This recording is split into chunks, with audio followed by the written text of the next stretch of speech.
ये मुद्दा इंडिया तक ही सीमित नहीं रहता। इसके विरोध में पाकिस्तान और बांग्लादेश में हिंदुओं की दुकान जला दी जाती है, उन्हें लाठियों से भी मारा जाता है और कई हिंदू मंदिर भी तोड़ दिए जाते हैं। अब जब 2001 में बीजेपी पार्टी में अटल बिहारी वाजपेयी की सरकार बनती है तो विश्व हिंदू परिषद द्वारा सेंट्रल गवर्नमेंट को बोला जाता है कि अयोध्या में राम मंदिर बनवाएं, यह काम शुरू करवाएं और अगर सरकार ये नहीं कर सकती है तो हमें बता दे, फिर हम राम मंदिर बनवाएंगे। अब जब सरकार की तरफ से कोई प्रतिक्रिया नहीं मिलती है तो 15 अक्टूबर 2002 में विश्व हिंदू परिषद सैकड़ों कार्यकर्ता को बुलाकर मंदिर का निर्माण शुरू कर देती है। जब यह कार्यकर्ता अयोध्या से लौट कर जा रहे थे, जैसे ही उनकी ट्रेन गोधरा पहुँचती है तो भड़के हुए लोगों द्वारा रेल में आग लगा दी जाती है, 58 लोगों की मौत हो जाती है और इसके बाद फिर देश का माहौल गर्म हो जाता है, जिससे कोर्ट इस मामले में तेजी करने की कोशिश करती है और फिर ASI यानी आर्कियोलॉजिकल सर्वे ऑफ इंडिया को इस मंदिर के आसपास खुदाई करके रिलेटेड साक्ष्य निकालने को बोलती है। तकरीबन 6 महीने की खुदाई के बाद ASI की रिपोर्ट आती है,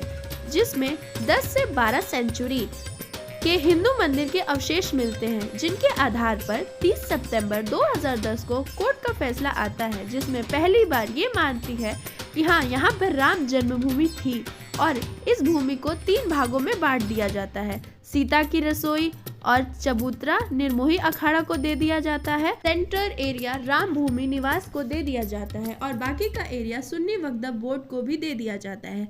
लेकिन कोई भी पक्ष इस फैसले से एग्री नहीं करती है और 2011 में यह मामला सुप्रीम कोर्ट के पास चला जाता है और लगभग फिर से 6 साल तक सुप्रीम कोर्ट में पेंडिंग रहने के बाद 2017 में इस केस की सुनवाई शुरू हो जाती है। लगभग 2 साल बाद यानी 9 नवंबर 2019 को 5 जजों के बैठक के द्वारा ASI के रिपोर्ट के आधार पर तकरीबन 2.77 एकड़ जमीन राम जन्मभूमि ट्रस्ट को दे दी जाती है, लेकिन इसका मालिकाना हक केंद्र सरकार के पास रहेगा और उत्तर प्रदेश सरकार को आदेश दिया जाता है कि मुस्लिम पक्ष को इस जमीन से दूर किसी जगह 5 एकड़ जमीन सुन्नी वक्फ बोर्ड को मस्जिद बनाने के लिए दिया जाएगा।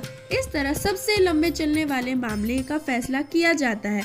तो ये है हमारे संविधान की खूबसूरती। जब इस मामले का फैसला आता है तो किसी भी पक्ष द्वारा कोई भी हिंसा नहीं किया गया और न ही किसी पक्ष द्वारा फैसला पर विरोध किया गया। और फिर 5 अगस्त 2020 में प्रधानमंत्री श्री नरेंद्र दामोदर दास मोदी अयोध्या पहुंचकर मंदिर का भूमि पूजन करते हैं। उसके बाद मंदिर की निर्माण की प्रक्रिया शुरू हो जाती है। आखिरी में हाँ, वो दिन आ ही जाता है 22 जनवरी 2024, जिसमें श्री राम मंदिर का अद्भुत उद्घाटन होगा और श्री राम लला की मूर्ति स्थापित होगी। आशा करती हूँ कि आपको इस वीडियो के माध्यम से बहुत कुछ जानने को मिला होगा। अब मिलते हैं अगले वीडियो में, तब तक के लिए जय श्री राम।